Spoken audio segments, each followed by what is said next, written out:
Assalamualaikum warahmatullahi wabarakatuh.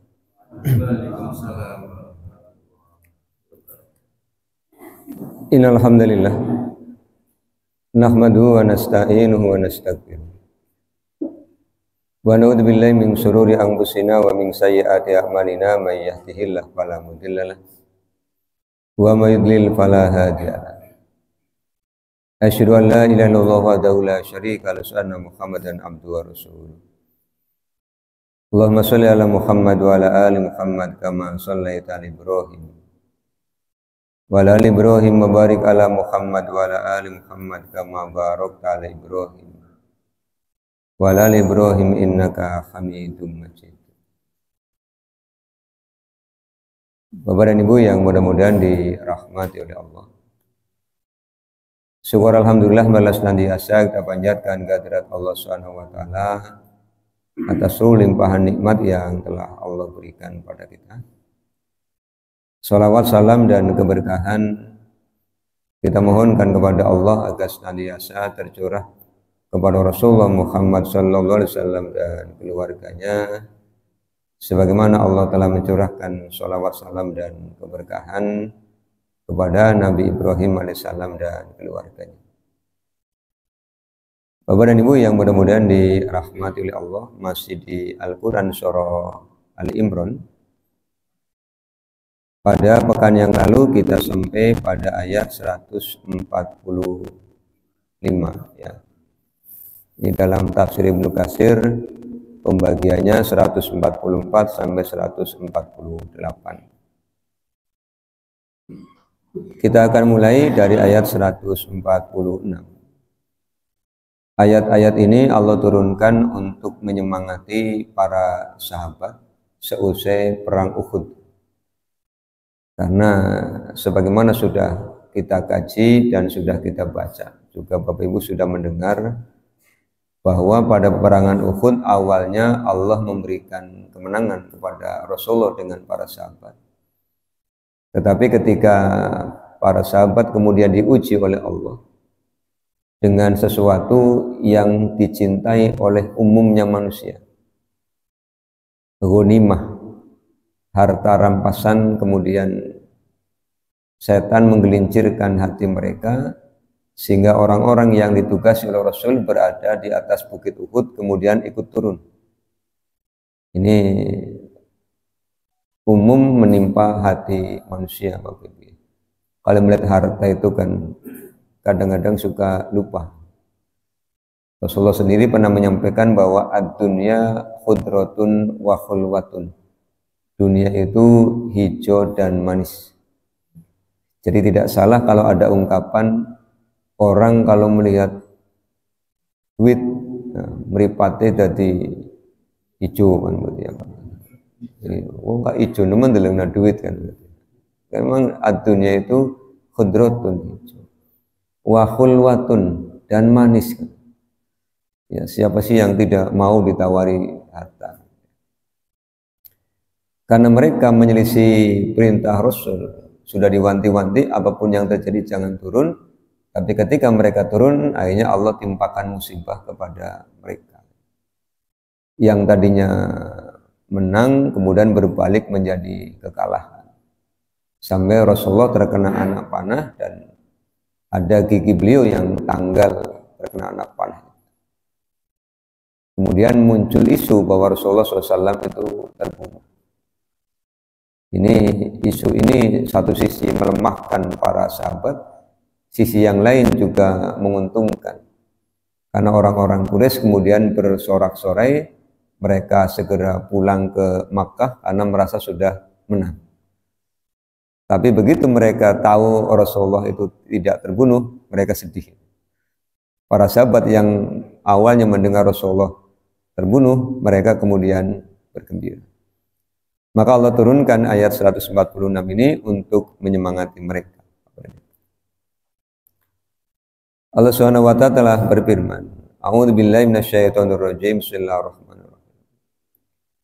Wa ka'ayyin min nabiyyin qatala ma'ahu ribbiyuna katsir fama wahanu lima asobahum fi sabilillahi wa ma dha'ufu wa mastakanu wallahu yuhibbus sabirin. Wa ka'ayyin, dan berapa banyak. Ini pertanyaan yang tidak perlu dijawab Bapak Ibu ya. Dalam bahasa Indonesia namanya pertanyaan retoris ya. Berapa banyak, jadi tidak usah jawab oh ya banyak sekali, tidak. Wa ka'ayyin, dan berapa banyak, min nabiyyin, di antara para nabi, qatala, berperang, ma'ahu, bersama nabi, ribbiyuna, para pengikutnya, kasirun, yang banyak. Fama wahanu, maka tidaklah mereka lemah, lima, terhadap apa, asobahum, yang menimpa mereka, fi sabilillahi, di jalan Allah. Wa ma dha'ufu, dan mereka juga tidak lemah, wa mastakanu, dan mereka tidak menyerah. Wallahu, dan Allah, yuhibbus sabirin, mencintai orang-orang yang bersabar. Melalui ayat ini Allah Subhanahu wa taala menyemangati para sahabat ketika mendengar Rasulullah SAW yang diisukan terbunuh itu, mereka kemudian wahanu. Wahanu itu bisa dimaknai lemah, bisa dimaknai lesu. Tahu bedanya Bapak Ibu ya? Lesu dengan lemah. Lesu itu secara fisik kuat, tetapi lesu itu lemah karena dipengaruhi semangat. Kok kelihatannya lesu, padahal badannya ya bisa kemana-mana. Jadi lesu itu faktornya dari dalam hati. Tapi kalau do'ufu itu memang fisik. Do'if ya, do'if itu fisik. Biasanya karena faktor sakit atau karena faktor usia. Tapi kalau wahanu itu karena faktor semangat. Orang badannya kuat, tapi kalau semangatnya kurang, ya nanti lesu, semangatnya kurang. Allah mengatakan, sebelum Allah mengutus Nabi Muhammad, Allah telah mengutus Rasul-Rasul sebelumnya yang juga diikuti oleh banyak pengikut. Ketika mereka berperang, boleh jadi nabinya terbunuh. Tetapi pengikut-pengikutnya nabi-nabi terdahulu itu, meskipun nabinya terbunuh, ribbiyun, pengikut-pengikut yang setia, para sahabat-sahabat nabi yang terdahulu itu, mereka tidak mengalami kelesuan. Artinya mereka tetap berkeinginan untuk melanjutkan perjuangan nabi, melanjutkan dakwahnya para nabi. Maka melalui ayat ini Allah menyemangati para sahabat, hal ini juga berlaku untuk kalian. Jangan sampai ketika nabinya wafat, nabinya terbunuh, kemudian kalian menjadi orang-orang yang lesu. Dan ini kan kemudian dipraktekkan oleh para sahabat. Mereka bangkit kembali semangat, membangun kembali kepercayaan diri, membangun kembali kekuatan, sehingga sampai pada tahun ke-5 Hijriah terjadilah perang Ahzab, atau kita lebih mengenalnya dengan perang Khandaq. Khandaq itu kan parit sebenarnya ya. Kemudian yang kedua, Allah menyemangati wa ma dha'ufu, jangan sampai fisiknya ikut lemah. Wa mastakanu, yang ketiga, jangan sampai kalian menyerah. Dan kenyataannya sejarah telah mencatat bahwa anugerah Allah berupa kemenangan, anugerah Allah berupa keberhasilan dalam sebuah perjuangan ketika para pemimpinnya gugur, kemudian pengikut-pengikutnya terus-menerus melanjutkan perjuangan. Kalau pemimpinnya gugur kemudian pengikutnya selesai, kemenangan tidak akan Allah hadir dimanapun. Ini sunnatullahnya seperti itu. Kemudian Allah Subhanahu wa taala menyemangati larangan untuk lesu, larangan untuk lemah, larangan untuk menyerah. Itu berlaku ketika musibah itu datangnya fisabilillah, ketika kalian sedang melaksanakan ketaatan kepada Allah SWT. Maka ibu dan bapak, ayat ini kan menceritakan tentang peristiwa yang sudah berlalu. Kemudian kepentingan untuk kita apa? Pelajaran yang bisa kita ambilnya apa? 3 hal yang menyebabkan kita gagal, baik dalam kehidupan dunia maupun di kehidupan akhirat. Apa 3 hal itu? Yang pertama tadi, lesu. Kurangnya semangat itu membuat kita gagal dunianya dan akhiratnya. Maka dimanapun orang sukses pasti punya semangat yang tinggi. Sehingga ini yang perlu senantiasa kita motivasikan di dalam diri kita. Bahwa kita orang mukmin itu bukan orang yang lemah semangatnya. Orang mukmin adalah orang yang punya semangat tinggi. Karena orang mukmin punya tujuan, punya sandaran, punya Allah SWT yang senantiasa membersamai. Dan ini bisa Bapak Ibu kompakkan ke dalam hati dan pikiran panjenengan. Usia boleh nambah, itu sunatullah. Tapi jenengan harus mengatakan orang mukmin harus senantiasa bersemangat. Sehingga walaupun fisiknya semakin renta, usianya semakin banyak, ketika Bapak Ibu menyampaikan pada diri sendiri, saya orang mukmin, saya akan bersemangat, itu tenaganya akan meningkat, nambah. Sama dengan ketika orang ditanya tentang kabar, pripun kabar ya Pak? Yang lagi orang enak, ya langsung lempuruk fisiknya. Tapi kalau menyampaikan alhamdulillah luar biasa, itu langsung. Jawaban itu memotivasi hati, kemudian merangsang otak juga untuk lebih bersemangat. Sama dengan orang Bapak Ibu, kalau habis subuh terus gelelang gitu, lumprak lumpruk, mau yang bergas dadi none orang bergas. Makanya jangan lumprak lumpruk, bersemangat. Ya, tahu lumprak lumpruk ya? Kayak gombal teles ya. Mending gombal teles ya, mun kayak popok pesing bimin Pak. Wong lumprak lumpruk boy len cenggelek sing bergas terengginas. Jadi motivasi diri agar tidak menjadi orang yang wahanu, orang yang lesu. Kemudian yang kedua, motivasi diri agar tidak menjadi orang yang lemah. Sunatullahnya Allah menciptakan kita dalam keadaan do'ifah. Itu sunatullah yang Allah takdirkan kepada kita. Supaya apa? Supaya kita merasa butuh kepada Allah. Kalau dibuat kuat, nanti tidak butuh kepada Allah. Jauh rasa syukurnya, muncul kesombongan.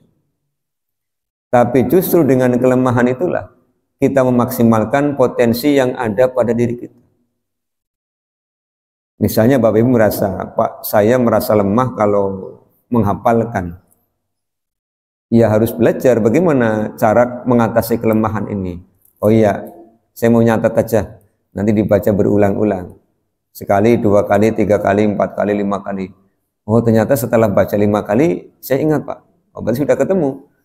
Kelemahan lemah hafalannya diatasi dengan membaca 5 kali diulang, kemudian jadi ingat. Itu bisa diatasi.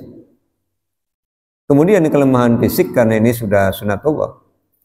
Karena Rasulullah SAW sendiri menyampaikan bahwa semua penyakit itu ada obatnya, kecuali 2. Yang pertama tua, yang kedua mati. Maka tidak ada orang yang awet muda, yang ada awet tua. Jadi kalau ketemu orang yang dengan kok awet muda itu ya impossible. Pasti ada perubahan dalam fisiknya. Ini kalau udah percaya nanti pulang pegang ijazah SMA kacaan. Terus lihat wajah panjenengan, lihat foto panjenengan, pasti berbeda. Rambut pasti berbeda. Kantong mata pasti berbeda. Kulit wajah pasti berbeda. Itu sunnatullahnya begitu. Ini yang tidak ada obatnya. Mau ditangkal bagaimanapun yang namanya tua tetap tua. Tua is tua. Nggak bisa. Yang kedua mati itu tidak ada obatnya. Mau pakai obat apapun dijagani oleh berapapun orang, waktunya mati ya mati saja. Nah ini kelemahan fisik itu atasi aktivitas. Karena fisik semakin banyak dibiarkan diam, itu semakin cepat menurun. Maka Bapak Ibu yang sudah purna biasanya kan sudah merancang aktivitas. Pagi udah bangun jam 3, kemudian subuh, habis subuh beraktivitas, ada yang jalan misalnya gitu. Kan dalam rangka menjaga kebugaran. Ada yang nyepeda misalnya, ada yang beternak, ada yang berkebun. Itu bagian dari menjaga tubuh agar tidak langsung turun drastis. Karena kalau purna kemudian dibiarkan nganggur, pasti cepat. Bukan cepat meninggal, Pak.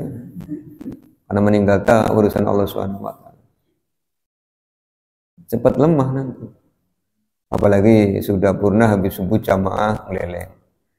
Ini duha bangun, habis duha ngeleleng maning. Zuhur bangun, habis zuhur ngeleleng maning. Ya cepat nanti. Ya, cepat mod. Iya kan? Tidak ada aktivitasnya. Nah, jadi jangan merasa kalau sudah purna tidak bisa memberikan manfaat, bisa memberikan manfaat. Masih bisa berkarya ya, sesuai dengan keadaan fisik. Kemudian yang ketiga, agar kita bisa sukses, jangan menyerah. Karena kita adalah pemenang. Bapak Ibu tentu pernah belajar ilmu alam ya, IPA atau turunannya biologi. Di dalam ilmu biologi kan dijelaskan bahwa ketika ayah membuahi ibu, Allah SWT takdirkan hanya satu bibit yang bisa membuahi satu ovum. Dari jumlah yang begitu banyak hanya jadi kita. Artinya kita itu oleh Allah ditakdirkan untuk menjadi pemenang, mengalahkan sekian banyak saingannya. Jumlahnya ratusan ribu sel apa jutaan sel. Itu satu keuntungan. Maka semangat sebagai pemenang itu yang harus tetap ada pada diri kita. Kadang-kadang kenapa orang gagal? Satu kali mencoba, gagal, kemudian sudah. Dan kalau Bapak Ibu membaca sukses yang Allah berikan kepada tiap-tiap orang yang sekarang mengalami kesuksesan, baik mereka yang masih hidup maupun yang sudah meninggal dunia, kalau membaca cerita-cerita mereka tidak langsung sekali. Yang meneliti listrik ya, Thomas Alva Edison, beberapa kali dia gagal, bukan puluhan, ratusan, bahkan mungkin ribuan. Tapi karena dia tidak menyerah, terus saja diuji coba, akhirnya kan Allah berikan petunjuk. Dan kita merasakan hasil penelitiannya, listrik, kalau Allah belum berikan, karena keuletannya, kan karena dia ulet maka Allah berikan. Di Al-Quran surah An-Najm 39-40 kan Allah menyampaikan wa allaysa lil insani illa ma sa'a wa anna sa'yahu sawfa yura. Manusia tidak akan dapat apa-apa kecuali yang dia usahakan. Thomas Alva Edison itu terus saja melakukan, maka Allah beri dan kita menikmatinya. Kalau Allah tidak memberikan kepada Thomas Alva Edison atas kesemangatannya listrik, Ya kita ngajinya masih petengah, Pak. Masih pakai lampu yang kena angin tuh leor gitu ya. Masih pakai lampu sempor gitu ya. Atau meningkat Petromax gitu, yang harus dipompa. Nanti ketika minyaknya mau habis ya meleret kan. Ini contoh. Atau para pengusaha rumah makan itu. Kalau membaca ceritanya bolak-balik bangkrut, bolak-balik bangkrut. Tapi ya jatuh, bangun, jatuh, bangun. Maka itu pun kita bisa mengambil pelajaran. Apalagi Allah menyemangati wa mastakanu, jangan menyerah. Ini yang masih muda-muda merintis usaha, ya terus saja. Buka dagangan kok hari ini buka, tidak ada yang beli Pak. Ya besok buka lagi. Tidak ada yang beli lagi Pak, buka lagi terus. Tapi jangan hanya buka, cari tahu kenapa sampai tidak ada yang beli. Oh ya benar, jualannya jalan yang sepi, tidak ada orang lewat, ya benar. Pindah cari lokasi yang ramai. Makanya sebelum berusaha itu pelajari dulu ilmunya. Sebelum praktek pelajari teorinya. Jangan asing penting langsung praktek orang sakakan teori, ya dijamin malpraktek. Apapun perlu ada teorinya. Mau dagang, pelajari teorinya. Mau bertani, pelajari teorinya. Mau jadi guru, ya pelajari teori. Belajar dulu sebelum mempraktekkan. Ini wa mastakanu. Ini 3 hal yang harus kita kuasai Bapak Ibu agar sukses dunianya juga sukses akhiratnya. Kemudian Allah SWT menutup dengan pernyataan yang menyejukkan hati ya. Wallahu yuhibbus shabirin. Allah mencintai orang-orang yang sabar. Artinya orang-orang yang sabar itu orang-orang yang menghindarkan dirinya dari sifat lesu, dari sifat lemah, dari sifat menyerah. Makanya kan mesti ada ungkapan kesabarannya berbuah manis, kan begitu Bapak. Dalam bahasa Indonesia kan ada ungkapan begitu, kesabarannya berbuah manis. Tapi kalau tidak sabar, ya buahnya tidak manis, bisa jadi cepat. Kenapa kesabarannya berbuah manis? Nunggu sampai masak. Kalau tidak sabar, belum masak sudah diambil, ya sepet, ya kecut, ya pahit, bisa saja terjadi begitu. Ini wallahu yuhibbus shabirin. Ayat 147. Wa ma kana qaulahum, dan tidaklah ucapan mereka, ucapannya para pengikut Nabi. Ini Allah masih menyemangati para sahabat. Ketika ditimpa musibah, ucapan mereka apa? Illa kecuali angqalu, mereka berkata, Rabbana ighfir lana dzunubana. Rabbana ya Tuhan kami, ighfir lana, ampunilah kami. Dzunubana, dosa-dosa kami.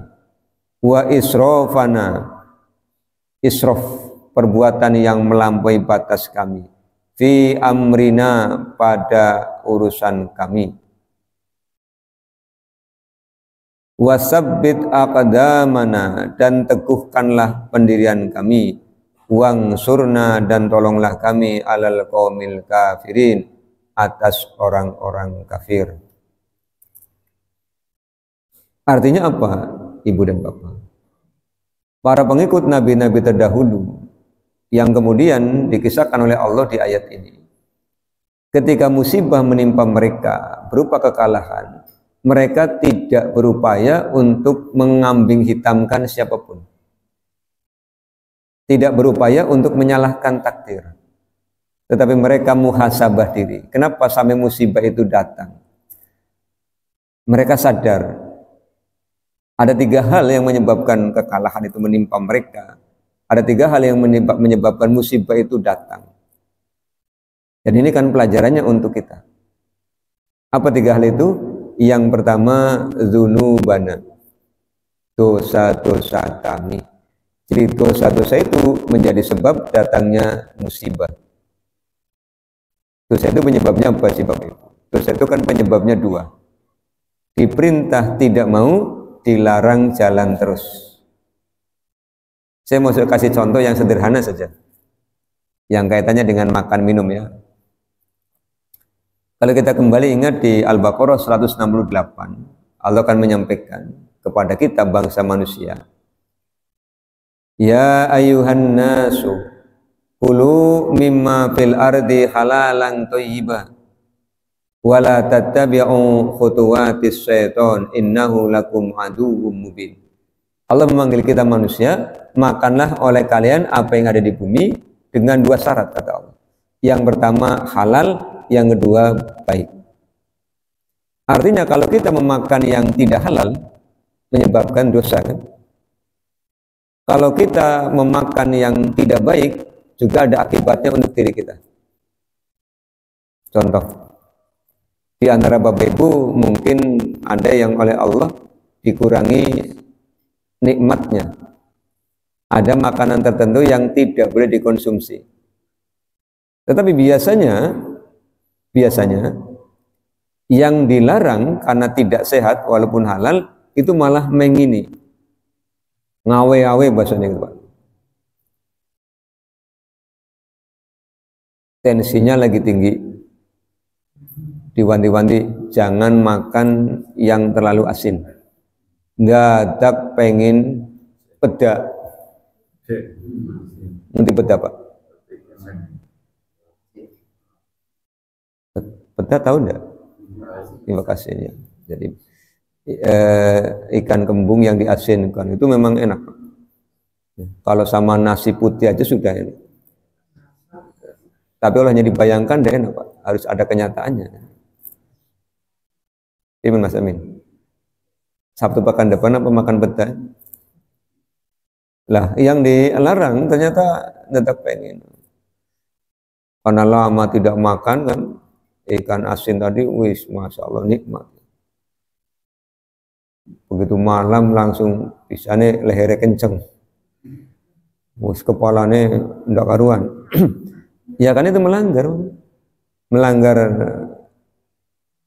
larangan yang Allah sampaikan ya, bahwa yang boleh dimakan itu kan memenuhi dua syarat, halal dan baik. Ini ikan asin ini ya halal, tapi bagi yang tensinya tinggi tidak baik.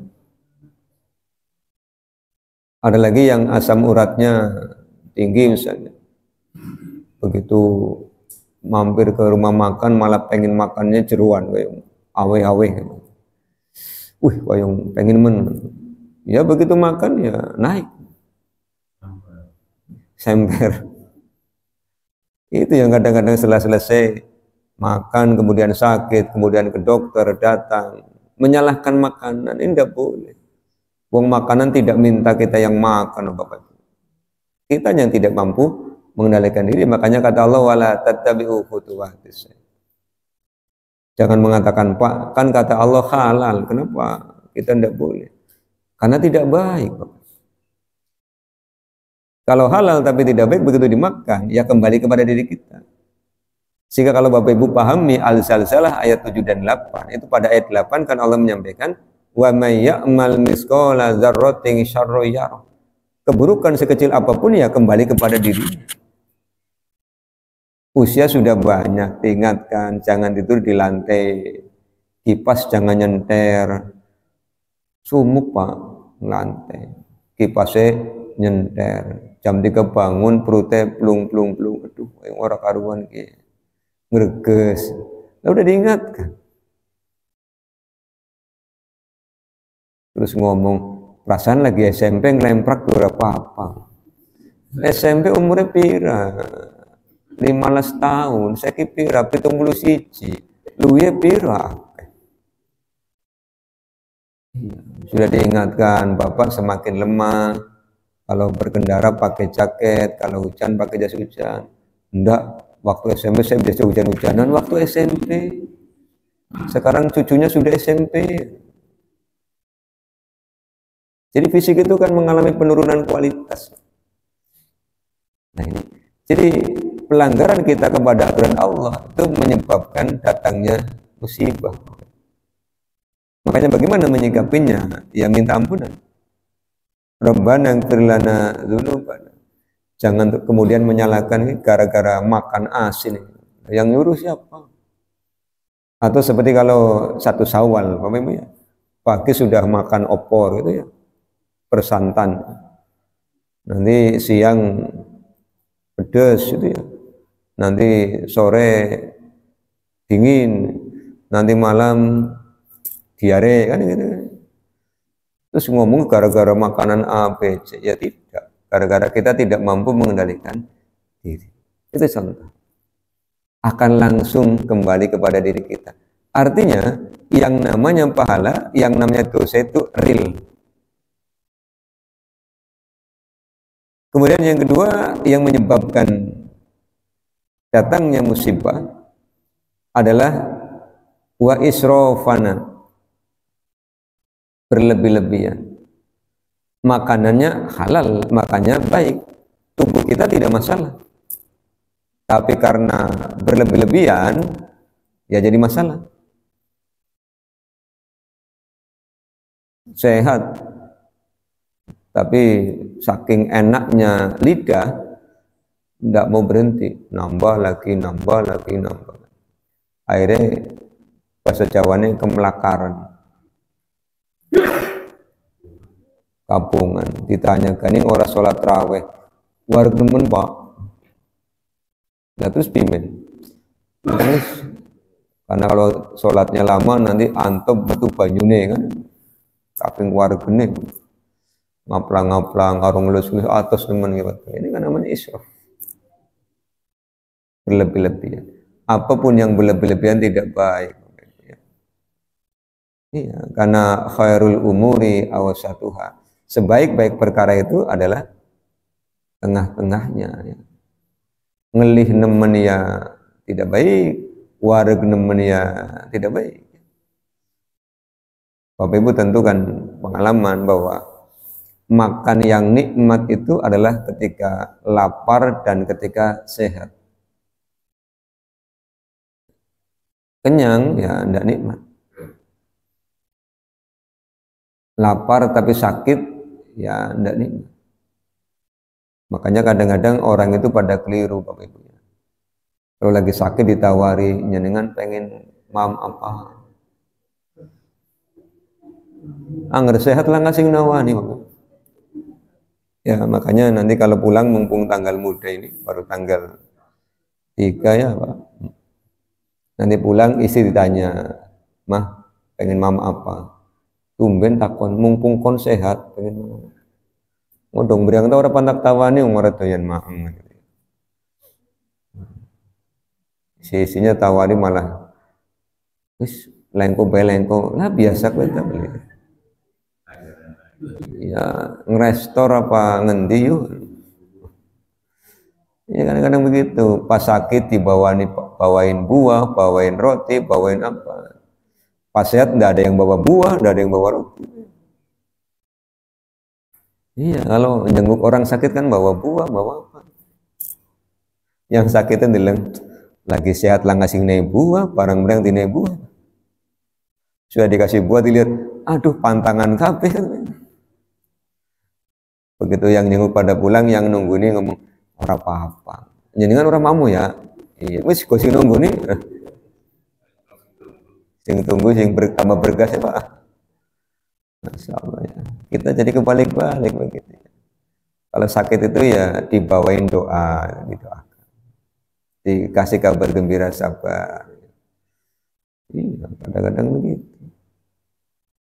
Mesti kalau mau nengok orang sakit kan rundingan. Gak apa-apa Ki. Ditanya dulu sakitnya apa? Asam lambungnya ningkat. Ya aja digawani jeruk. Aja digawani buah-buah yang kecut kan. Apa ya? Oh iya, digawan ini kayak baik. Aci angkrik. Sama air panas sekalian diseduh. Ini Bapak Ibu ya. Jadi berlebih-lebihan menyebabkan datangnya musibah. Nanti kalau sudah tahu ini kita akan jadi orang yang lebih baik. Hindari dosa, hindari berlebihan. Kemudian yang ketiga yang menyebabkan datangnya musibah adalah tidak teguhnya pendirian. Karena kan di sini kalimatnya wasabit aqdamana, teguhkan pendirian kami. Jadi hati yang penuh keraguan-raguan itu menyebabkan musibah. Gampang apa contohnya?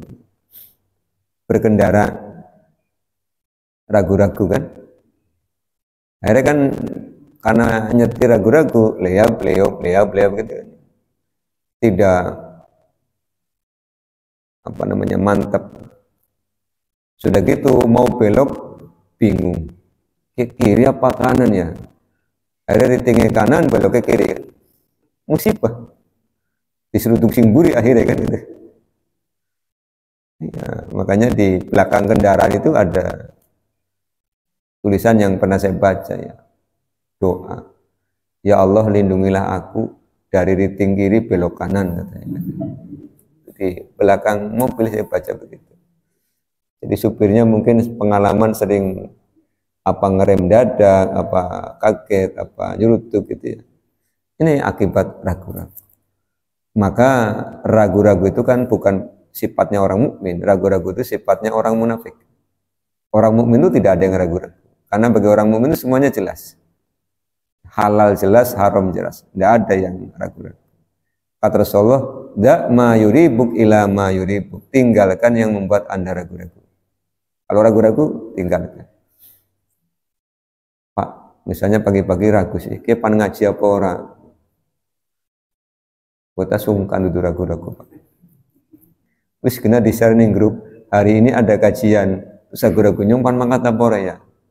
Enggak, Sabtu ragu-ragu itu berarti sungkanan, Bang. Ya, itu kalau itu dari setan. Takut. Ini yang harus kita hindari tadi ya, dosa berlebih-lebihan kemudian ragu-ragu. Ayat 148.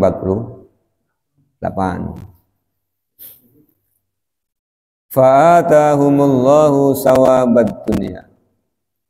Kemudian Allah memberikan kepada mereka pahala di dunia. Pahala di dunianya apa? Berupa kemenangan. Kalau kita yang tidak berperang, pahala di dunianya ketika menghindarkan diri dari dosa, menghindarkan diri dari berlebih-lebihan, menghindarkan diri dari keraguan-raguan, pahala dunianya apa? Ya kebaikan, kesehatan, kesuksesan. Artinya apa Bapak dan Ibu? Semua resep kesuksesan dunia dan akhirat sudah Allah bagikan. Tapi yang namanya resep kan tergantung masing-masing orang kan. Ada yang mengamalkan semua, ada yang bagian, ada yang tidak. Makanya hasilnya juga beda-beda. Sama dengan orang diberi resep makanan gitu ya. Ini resepnya. Kemudian dia tidak melaksanakan, tapi melakukan sendiri, ya begitu dinilai hasilnya beda. Ini kebaikan dunia akan Bapak Ibu dapatkan. Wa husna sawabil akhirah. Dan di akhirat dia akan mendapatkan pahala yang terbaik. Apa? Al-jannah. Kalau ingin masuk surga, jangan berbuat dosa. Jangan berlebih-lebihan. Jangan ragu-ragu mentaati Allah. Kemudian ditutup dengan pernyataan Allah, wallahu yuhibbul muhsinin. Allah mencintai orang-orang yang muhsin. Siapa orang-orang yang muhsin tadi? Kembali ke tadi, ke atasnya. Orang muhsin, orang yang tidak lesu, orang yang tidak lemah, orang yang tidak menyerah, orang yang tidak berbuat dosa, orang yang tidak melampaui batas, orang yang tidak ragu. Itu cirinya berarti. Itu orang yang muhsin. Bapak dan Ibu yang mudah-mudahan dirahmati Allah, itu pelajaran pentingnya dari ayat 144 sampai dengan 148. Demikian, insya Allah pekan depan kita akan kaji paket ayat berikutnya 149 sampai dengan 153. Kalau ada pertanyaan silakan.